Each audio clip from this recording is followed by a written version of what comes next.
5 minutes. 5 minutes. All right, BJ, got you, man. It's recording. I'm back. Sit over here. You can kill me on the spot, dude. All right, ladies and gentlemen.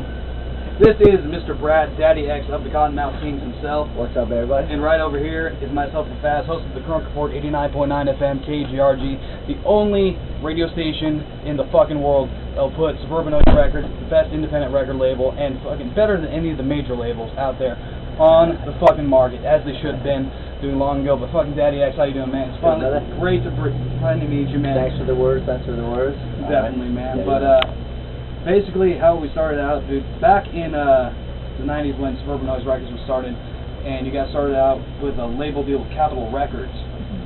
And how did that actually take in as a cut, like financially and the creativity of your music itself? Well, when we started Suburbanoid, we started prior to ever doing a deal with anybody. We just started to put out the first Cottonmouth Kings record. Yeah.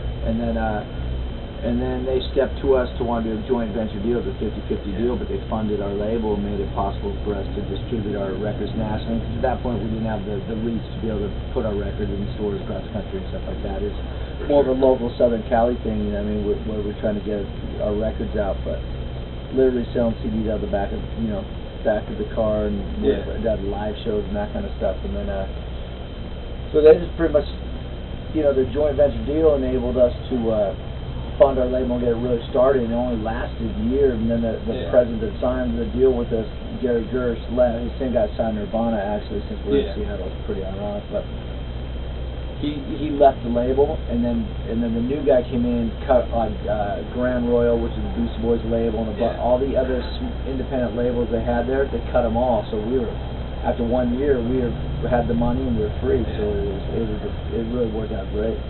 Right on, man. But yeah, another thing back onto it, as long as the Cottonmouth Kings, you've also had your side projects. And what about the Doggy Style, which is your original band, I believe? Yeah, I mean, that was just an old school punk rock band, like when I was in high school, our high school punk rock band, just backyard parties. And we actually wound up putting some records out and touring and stuff, but it was a punk rock band. We're terrible, but it's fun. Exactly, but it's half the fun of it. Because seriously, and I've never actually found any recordings. Are there actually any available recordings of the Doggy Style? There are definitely some stuff out there because people come up, but it's pretty bad. It's like just fucking punk rock. But that's pretty, that's the purest of it is, and that's what you got to respect about it. And the Humble Gods, rest in peace, Jason. Yeah. And Bianca. And Bianca. Yeah, she died also. Dude, sorry to hear that. Bianca's who replaced Jason. And then she got killed in a car accident a couple years ago. That's unfortunate, man. Sorry to hear your loss. But as a huge Humble Gods fan myself, I've always wanted to see a reuniting of the band because I've always been a huge Humble Gods fan. Yeah. But basically, is there actually a possibility, or are you just going to lay it to rest in memory of the members past? Yeah, you know what I mean? After you lose a couple members and they die, it just kind of, you know what I mean? It kind of takes the air out of sails a little bit, so to speak. But as far as like the punk rock stuff, we did a Humble Gods, Cottonmouth King record. We just got done recording it called Rip and Tear. It's an all punk rock record. Is that Cottonmouth King? But we're not going to release that till next summer. No. Coming out, I believe the Green album. The Green album, and is that due about this fall? October 28th. October 28th. Everyone pick that up in stores. October 28th, the Green album, 10th studio album from the Cottonmouth Kings. Coming out fall to last year's Cloud 9. Yes. Think green, people. Think green. Think green. Yes. Alright, Daddy X, the man himself, says it. But we also have BJ counting on us, going to cut my head off if I put out 5 minutes. So basically, are we going to see more of what Cottonmouth Kings originated their own style of music, which no one had ever done before, called rip hop, punk rock, hip hop mixed together? Highly respectable. Will we see more of that in the new record?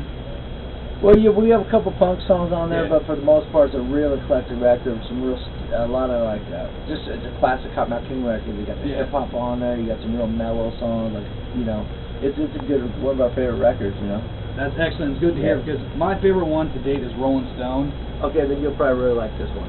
Good, because I love the stony vibes that you got, like positive vibes, the heaviness of Full Throttle, Subnoise Rats, and it was just a great overall record, and that's what I've laid down as a foundation. Like, if I get new Cottonmouth Kings fans, because I've even DJ Pop Tart herself, Pop-Tart? Yes. Yeah. Yeah, I introduced her herself to the Cottonmouth Kings, and what I show people, I show Royal Highness for the Roots, and I show Rolling Stones, because that, to me, it shows what the Cottonmouth Kings really are. A diverse band that is not going to say one genre of music. You guys have always been that way. And also on another note, the soul music, which is a personal fan of myself, Organic Soul and Family Ties, Daddy X himself worked with P-Nice, and a bunch of other artists. Who else was taking part, especially on Organic Soul? Well, a lot of the Organic Soul is a full band, you know. Yeah. It's just a bunch of musicians got together and I had a bunch of songs. And I think I have another record like that, pretty much all acoustic, real mellow, live band one coming out sometime in 2009. 1 minute. 2009? Yeah.